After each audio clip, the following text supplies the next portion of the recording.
We've got a big weekend of racing coming up here at Sha Tin as the local stars get ready to strut their stuff one more time before taking on international competition at the end of April on Champions Day. Here's what we've got coming up for you on HK Direct. Our special guest on the show is Paul O'Sullivan. He's getting ready to take Pakistan Star to the races for the first time. We'll also reflect on his career in racing. After a distinguished career in New Zealand, Paul O'Sullivan has called Hong Kong home for the last 15 years. He's won some of the biggest races here, but is now setting his sights on the next challenge, training the enigma that is Pakistan Star. I caught up with the New Zealand trainer a couple of days out from Pakistan Star having his first run for him in the Chairman's Trophy. Well, Paul, it's a big weekend coming up for you here in Hong Kong. You've got Pakistan Star having his first start for you. What's it like when you've got a dual Group 1 winner coming into your stable? Well, it's always nice to get a horse like that, but sometimes they can be a poison present.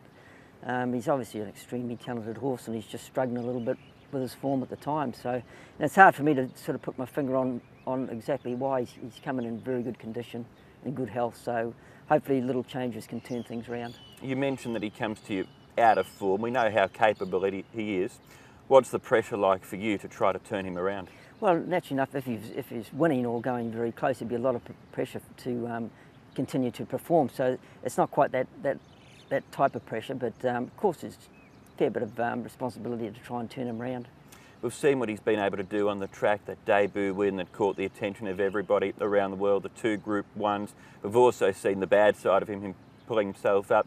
With these elite level horses as a trainer, how important is it not just to get them right physically, but also mentally? I think every horse has to be right mentally, particularly here in Hong Kong. And as I say, his problems probably are mental because as an individual, Tony presented him in great nick. I just can't see too much wrong with him. Were you happy with his barrier trial, his only barrier trial that he's had for you so far? Yeah, very happy. But I spoke, when the horse came across, Tony Cruz said to me, he said, if you want to know anything, come and have a chat, which is pretty sporting, and I spoke to him through the week, but as it turns out he's a prolific barrier trial winner, and that doesn't necessarily take on to, the barrier trial form doesn't necessarily go to his race day form. So, but if I didn't know anything about the horse, I'd be thrilled going into the race. That's good then, no animosity between yourself and Tony after he's lost a very talented horse? No, then there generally isn't any amongst trainers here. It's just part and parcel, you know. Some horses you lose and you say to yourself, I don't know where that came from. And some horses you get, like him, you don't know where that came from, so we just accept it. What's the pass mark? What's the expectations for him for Sunday? Oh, right, pass mark would be, finishing this race off well, and, if he could run 3rd or 4th, going to the Kiwi 2, that would be excellent form. In your time here in Hong Kong, you've seen Bullish Luck, Good Barbar, Ambitious Dragon, Able Friend, all top-class milers. You take on Beauty Generation on Sunday. Where is he, in your opinion? Of course, he's right up there with him, and the beauty of Beauty Generation is he makes his own luck. And most of those great milers that we spoke about, horses that sat back in the field and had to work their way through. Sometimes it worked, sometimes it didn't. But Beauty Generation is high cruising speed. He just runs them into the ground. Let's take a more general look at your career. You trained in partnership with your father back in New Zealand. Yes. 11 trainers' titles there. They were great days. They were the halcyon days. It's sort of 90s. We were fortunate enough to train a lot of good horses and campaign a lot of horses in Australia and a little bit in Japan. So yeah, they were good days. That time, the late 80s to the mid 90s, with the likes of Horlicks, a Japan Cup, Cox Plate, Derby with Surfers Paradise, and Oaks with Snap. Are they the highlights of your career from New Zealand? Oh, for sure. We train a lot of good horses. Some of them you mentioned, but there's horses like Waverley Star or our Waverley Star. And the best horse we ever trained was a horse called Mr. Tiz. So yeah, we're lucky enough to have a lot of good horses. Is there a highlight from those years? Well, your highlight would have to be the Japan Cup. And I think, my second highlight as a trainer would be when Aero Velocity went to Japan to win the, I can't even pronounce the name, something. Takamatsu Nomiya. I'll give it a go. That's it. So, so as it turned out, my father and I were the only 2 father and sons to travel to Japan and win a Group 1. So that's quite a feat. When did Hong Kong first come on your radar as a trainer? Well, I was on a cruise ship with Stewie Lang in the Caribbean, and it was late at night, and I just said to Stewie out of the blue, I said I'd love to go to Hong Kong one day, and some years later, a gentleman that was working here contacted me and advised me I should apply, and lucky enough to get the job. It's the best thing that's ever happened to me. Was it difficult to leave behind what you'd built up in New Zealand? Yes, but this was a new challenge. I was sort of 44 years old and, you know, we'd achieved a fair bit in New Zealand, and it was time for a new challenge, and it certainly has turned out to be a challenge. 424 wins in your time here in Hong Kong at this point of recording.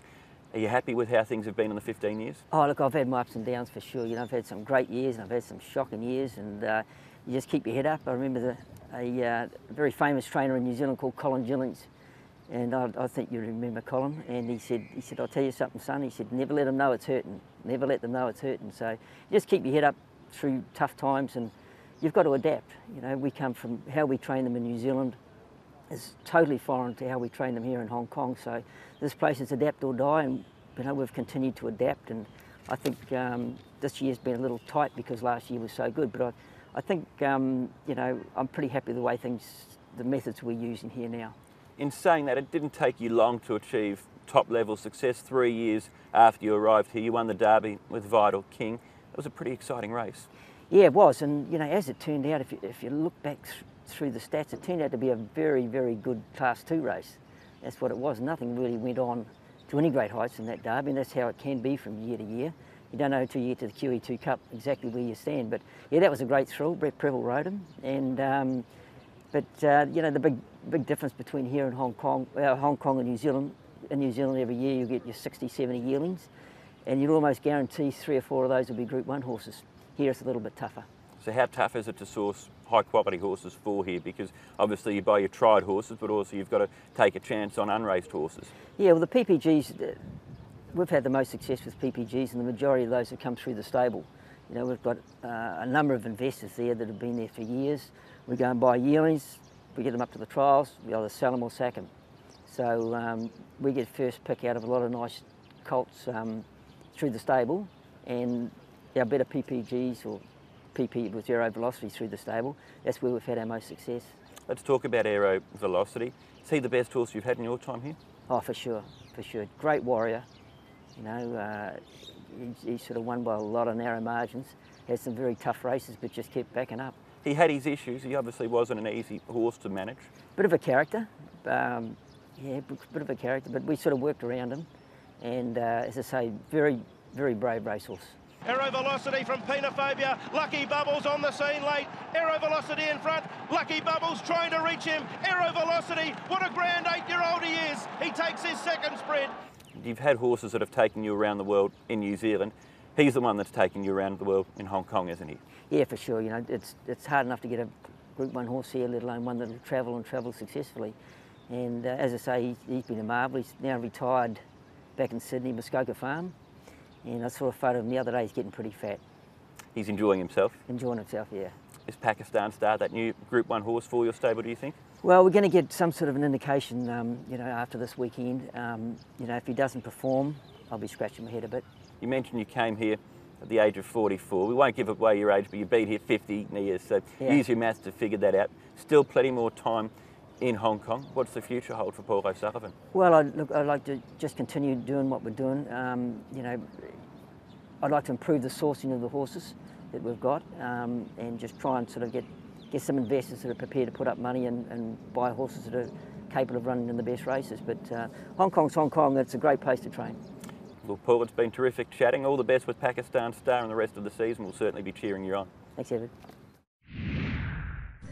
Yes, can't wait to see Pakistan Star in action on Sunday. It's going to be a super day of racing. The first of the features is the Sprint Cup, which comes up as race 3, where Beat the Clock and Mr Stunning will renew hostilities. Well, we'll get to see Beauty Generation try to stretch his winning streak to 8 in the Chairman's Trophy, where he'll take on the likes of Pakistan Star and Conti. You can join the trackside team for all of the action, and as always, can head to the website and to Twitter for more information.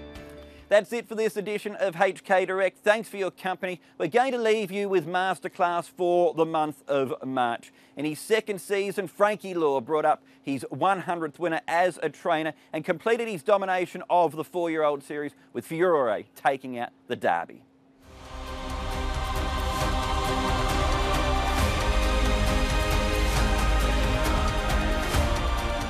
Right Right choice in front here for De Souza, and Frankie Law gets a ton. Right choice, way too good in the last. Frankie Law, he picks up his 100th winner as a trainer here in Hong Kong. Ferrari broke clear from Dark Dream, Sunny Speed and Waikuku. Ferrari's got the Derby parcelled up. Frankie Law, what a moment.